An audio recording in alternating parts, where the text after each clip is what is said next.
ปุ๊กยหันกับพี่น้องเนาะคือว่าทั้งเอื้อยกับเอื้อยหลังนี้เนาะที่ข่าวดีดีใจนะเนาะนอนเดียวได้บัดเนาะกระเพาะเราเลยฮะกระเพาะเราเลยเจ้าแล้วหมอเราคนเดียวเยอะเราต่อทิ้งฮะจีนจะจีนแล้วมั้งสิพอเยอะสิเอาดีได้ไหมฮะเอาดีได้พอเยอะเยอะบ่เอาเนี่ยทำอีกสีน้ำพร้อมเด้อพี่น้องเด้อเนาะก็บ่ได้เว้นว่าไกลดอกกันตลาดที่ว่าสิพาเป็นไปออกไปจากนี่ก็แม่นฮอดได้นะพี่น้องเนาะออกวิทย์ทางป่านี่ก็แม่นฮอดได้ละมันก็บ่ไกลกันปานใดกำผ้าอันนี้ก็ได้สาดำกะกำผ้าคือกันอันนั้นก็ได้กำผ้าทั้งพ่อทั้งแม่นั่นก็ได้เห็นบ่เอ้าพ่อก็ว่าเสียแม่ก็ว่าเฮียแม่ก็บ่เห็นว่าซั่นเดี๋ยวกันดิ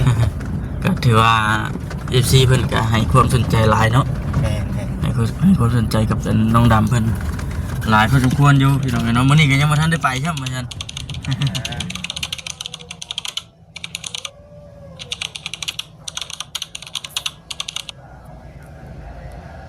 มาวันนี้พี่น้องเนาะเปิดคลิปเปิดภาพมาอยู่ป่าอยู่ดอนพี่น้องบาดเลยกำลังพากันเดินทางกันไปเฮือนน้องกับผ้าลูกกับผ้าลูกกับผ้าเนาะลูกกับผ้ากับผ้าอย่างกับผ้าเมย์เพิ่นไปไทยกับผ้าพ่อเนาะกับผ้าพ่อเมย์เพิ่นไปเรียกอยู่ฝั่งไทยเลยพากันมาทางนี้มื้อนี้ทางมาเสร็จเพิ่นน้ำหน้าไปก่อนแล้วพี่น้องเนาะเดี๋ยวจิตกับบอกคำตามกันไปกันตั้งแต่เช้าอยู่แล้วแม่ๆนะก็เดินกันมีแต่ว่าทักทายสบายดีเด้อพี่น้องเด้อเนาะมากันกับจิตเพิ่นแน่ไปดีพี่น้องใกล้สิฮอดเลยตัวหน้านี่ก็แม่นฮอดเลยวันนี้ว่ามื้อนี้จังได๋มื้อนี้มีทางผู้รักผู้ใหญ่เพิ่นพี่น้องเนาะมอบหมายงานให้ทางทีมงานเนาะงานกับเมนเนาะพร้อมเพียงกันไปฮับน้องๆเพิ่นไปเลือกเครื่องของนั่นแหละไปเลือกเครื่องซื้อเครื่องนุ่งห่มแม่เลี้ยงเขาเลี้ยงน้ำเลยว่าซั่นแต่ว่าพี่น้องเอ๋ยเนาะเฮาเองก็ได้รายงานเนาะกับทางไอ้เพิ่นนั่นแหละแล้วกับทางไอดีทีมงานไอ้เพิ่นนั่นแหละก่อนสิมาครับทั้งน้องๆคนไปกันเลยเนาะพามาแต่เช้าพี่น้องเนาะพามาแต่เช้าเลยข้าวไปฮับไปชงมาแล้วทั้งแอ้เพิ่นมาเลยอย่าบอกมันมีกันมีงานมอบมันมีเบียกมีอย่างเด้เนาะแม่อันนี้ก็ขออนุญาตนำทางอีกซีนำพร้อมเด้อพี่น้องเด้อเนาะก็บ่ได้เว้นว่าไกลดอกกันตลาดที่ว่าสิพาเป็นไปออกไปจากนี่ก็แม่นฮอดได้นะพี่น้องเนาะออกวิทย์ทางป่าเนี่ยจะเป็นฮอดได้ละมันจะพอไกลกันเป็นได้กำผ้าอันนี้ก็ได้สาดำกะกำผ้าคือกันอันนั้นก็ได้กำผ้าทั้งพ่อทั้งแม่นั่นก็ได้เห็นป่ะเอ้าพ่อก็ว่าเสียแม่ก็ว่าเฮียแม่ก็บ่เห็นว่าซั่นเดี๋ยวกันดิก็ถือว่า FC เพิ่นก็ให้ความสนใจหลายเนาะให้ความสนใจกับน้องดำเพิ่นหลายพอสมควรอยู่พี่น้องเนาะมื้อนี้ก็ยังบ่ทันได้ไปใช่มั้ยซั่นเดี๋ยวเฮ็ดเวียกงานทางนี้แล้วก่อนไปหาเพิ่นพี่น้องเฮามาเรื่อยคือว่าฮอดไว้เนาะแม่นฮอดไว้โอ้สิพอจังฮอดเขาเปิดนี่รถปิดเองจะปิดบ่จังแล้วใช่อ๋อฮอดแล้วนี่ยุ่มน้ำจวกอยู่พุ่นแล้วพี่น้องเนาะจบเวียกจบงานบ่ได้จังสิได้ไปหาทางน้องดำเพิ่นอีกแม่ก่อนจะเดินทางไปหาน้องดำบ่แม่นต้องมาหาลูกกับผ้าก่อนแม่นอันนี้จะกำผ้าพ่อแม่ก็อยู่ไกลไอ้ตุนเพิ่นอยู่พี่น้องเนาะคือทางน้องดำเพิ่นก็อยู่โตผู้เดียวเพิ่นนี่เอื้อยไปอยู่ที่ใหม่จังไรบัดมือต่อไปจะว่าเราสิอยากไปอยู่พูดอยู่ประจักษ์ไปฮอดเมื่อวานนี่ก็ป้าเจ้าเข็ดไปยังบ่ยาพี่น้องฮอดแล้วก็ตักน้ำฮดกบไปขนาดบ่อยากไปเด้นี่ว่าฉันแค่ว่า ปากว่าอยากไปจักสิช้ำได้อันนั้นพี่น้องเนาะเธอว่าสลีคุณโลแท้คือโลแท้เนาะมื้อเนาะ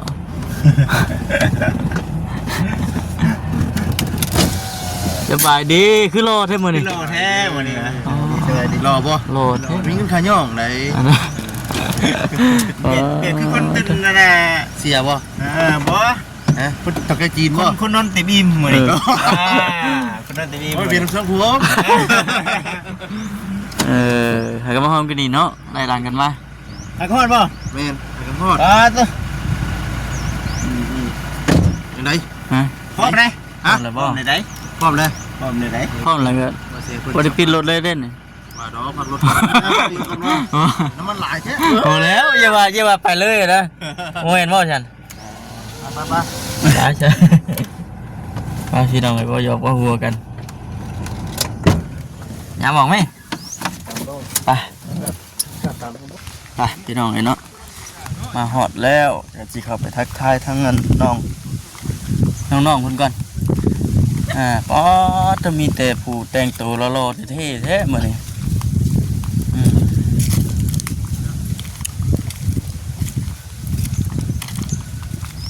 ป๊าดมีผู้แต่งตัวคักแท้เอาสบายดีเด้อ ไปดี สิพากันไปใช้มื้อนี้ฮะไปซื้อเครื่องดีใจบ่ ดีใจดีใจไปพวกทุกคนนี่เหรอนั่นเหรอเนาะดีใจเหมือนกันแต่ว่าถ่าใครก็ตอนนี้ถ่าแม่ไปใช้ ถามมา แม่ไปตักน้ำบ่เวลาย่ำมานั่งพี่ก็ได้นั่งติดกันพี่นะแม่ไปตักน้ำกินนี่บ่ แนวกิน เพื่อไปตักอยู่ใส่ก็ละ เดี๋ยวเที่ยวน้องพรนี่ปลาวิกรุ่นนี้ ป้าวิกลุนป้าหมอลำบ่แม่นบ่เพิ่นไปก็ไผน้องยังก็ผู้หนึ่งนะน้องผู้หญิงนะน้องนี่ช่าง น้องอี น้องอีเพิ่นไปน้ำบ่นั่นก็ เป็นน้ำแม่ คือไปชื่อเครื่องมื้อนี้นะแม่นไปบ่คู่คนเลยไปบ่คู่คนตะยิ้มเปื่อยๆแล้วเท้าอย่างนะเท้าอย่างน้อเท้าอูเคยออกนอกเลยเรื่อยอยู่บ่ตลาดดงเห็นนี่เคยไปอยู่บ่เคยไปอยู่ไปใดก็ขี่รถไถไปบ่ ไปคือรถไถ ขี่รถไถไปไกลบ่สำหรับเฮา ไกล ไกลเลยเนาะเท่าที่จำได้นี่เคยออกไปจักเทื่อ น้องก็เคยออกอยู่ ว่าง่ายๆก็คือเพิ่นอยู่แบบนี้แต่ใดมาเลยพี่น้องเนาะก็เลยแบบบ่ได้คอยออกไปสู่ข้างนอกปานใดมีแต่วุ่นอยู่น้ำไห้น้ำหน้าดินหัวกันอยู่ทงไห้ทงหน้าที่ก็คักคือกัน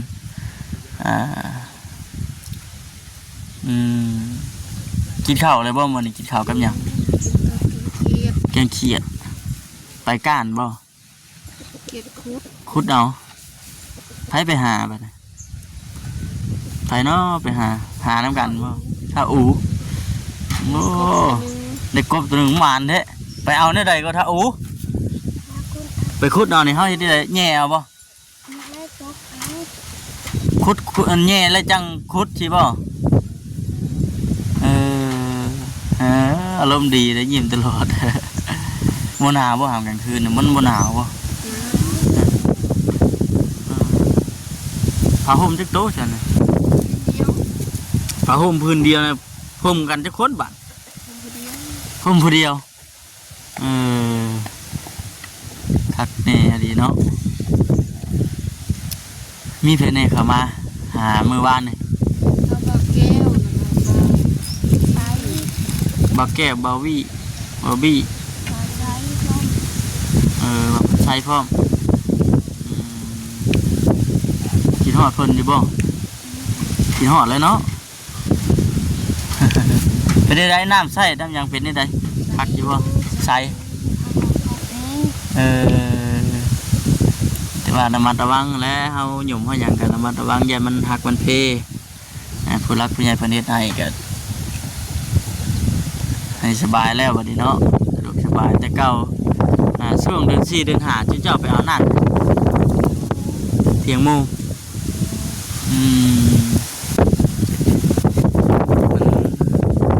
ช่วงเดือน4เดือน5น้องนี่นะบกเลยเนาะ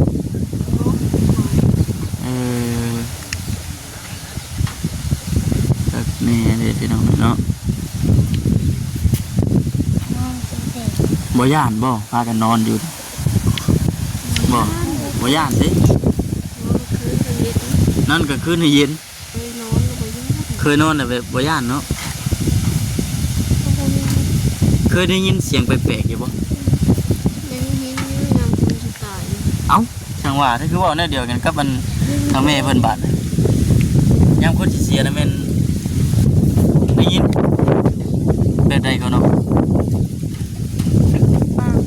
ได้ยินเสียงปากเสียงเว้านี่บ่ได้ยินเสียงลมกันเสียงคือจับเสียไปขุดกบบ่ฮะจะไปขุดกบบ่เกี่ยงลื่นนี่ดิแบบว่าไม่ยอดเสียนอยู่แล้วคือแบบว่าบ่ฮักนะคำโบดีรอนี่บ่ฮักไม่ใช่สุรุกสุราในเดียวเกณฑ์วันไหนเนาะสบายดีหาคุณกบกันเด้อหาคุณกบบ่นี่มาแล้วนะมาเลยบ่ยังไม่ทันได้ไปแล้วบ่ยังอยู่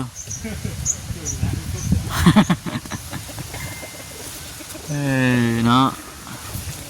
คักปัญญาพี่น้องเลยผมก็นี่ว่าฮอดใส่เลยอันได้ยินเสียงคนปากแต่ว่าเพิ่นเว้าดังอะดีนี่เว้าคือคนเฮาเว้ากันนี่บ่เจ้าได้ยินบ่ครับแสดงว่าอยู่นำกันนี่ได้ยินบ่ทุกคนเนาะย่านอยู่บ่ได้ตนย่านเพราะว่าเฮาเคยเลยเนาะคันสิเว้าก็เคยอยู่เลยพี่น้องเนาะแนมไปก็เห็นเยอะ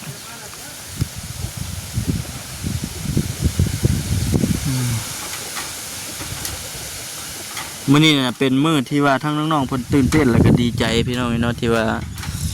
มีทางผู้หลักผู้ใหญ่เพิ่นสดซอยอยากให้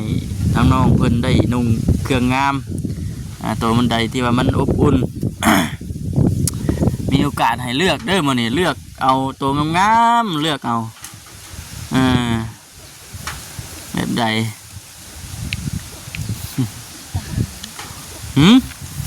แบบใดทหาร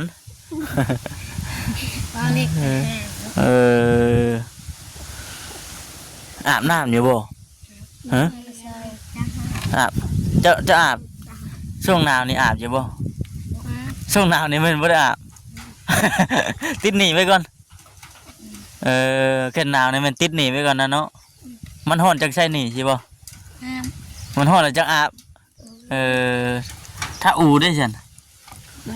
คือกันฮะงามตื่นมาแล้วก็พักแควโอ้ตื่นมาในแม่นไปล้างหน้าแปรงฟันถูเขียวไม่ยังบาดนี่กัดนะฮะให้บ่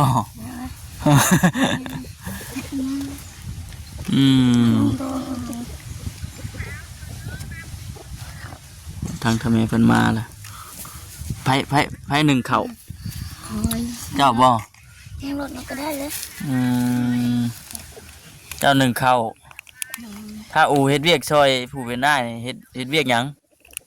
ตักน้ำตักในให้ระบาวหดพักอันนี้เราเจ้าระบาวบ่เป็นหลานเราเจ้าเป็นหลานผู้นี้เด้ระบาวอันนี้นะผู้นี้ระบาวผู้นี้น่ะเป็นน้องเจ้าเป็นนี่เนาะฝุ่นมาเลยทางนั้นกันนะจากนั้นกินไก่เติบเพียงเลยเนาะบัดยามันนาเพิ่นบ่อันโพดเจ้าสิมายามนางานไถหุดได้แม่เพิ่นมาเนาะท้าวยังอันนี้เอาสบายดีครับสบายดีมาได้ใช้มายืนพี่กันมายืนพี่จะมาได้ใช้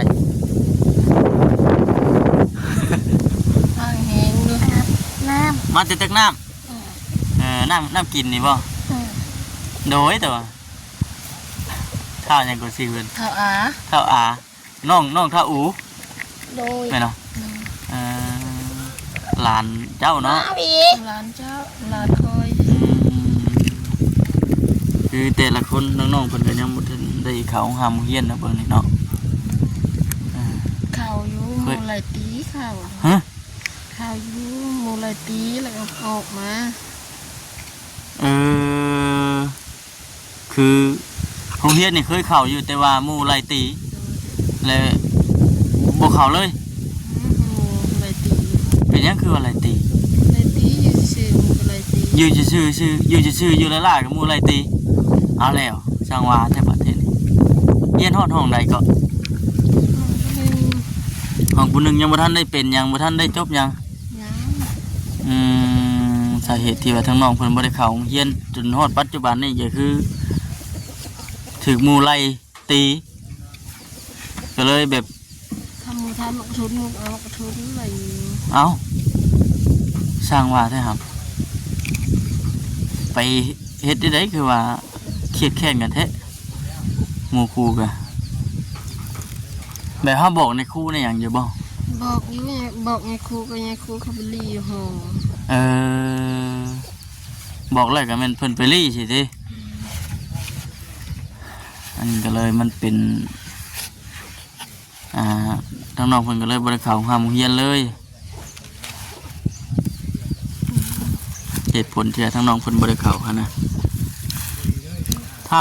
เท่านี่บ่ได้เข้าโรงเรียนเลยเจ้าก็ เข้าหักมูลายตี คือกันอีก ลายตี ไปคือไปโรงเรียนนี่ไปนํกันเบิด3คนใช่บ่ น้องไปจับหลานคอยไม่เข้า ผู้นี้กับผู้นี้ไป นี้ เออ คอยให้อยู่ที่ เจ้าน่ะบ่ได้เข้าทางน้องเพิ่นน่ะว่าผู้นี้ได้เนาะถึกหมู่ไล่ตีแล้วมาบอกผู้เป็นอ้ายนี่บัดนี้แล้วก็บ่กล้าเข้าโรงเรียนเลยย่างไปบ่ ย่างไป อืม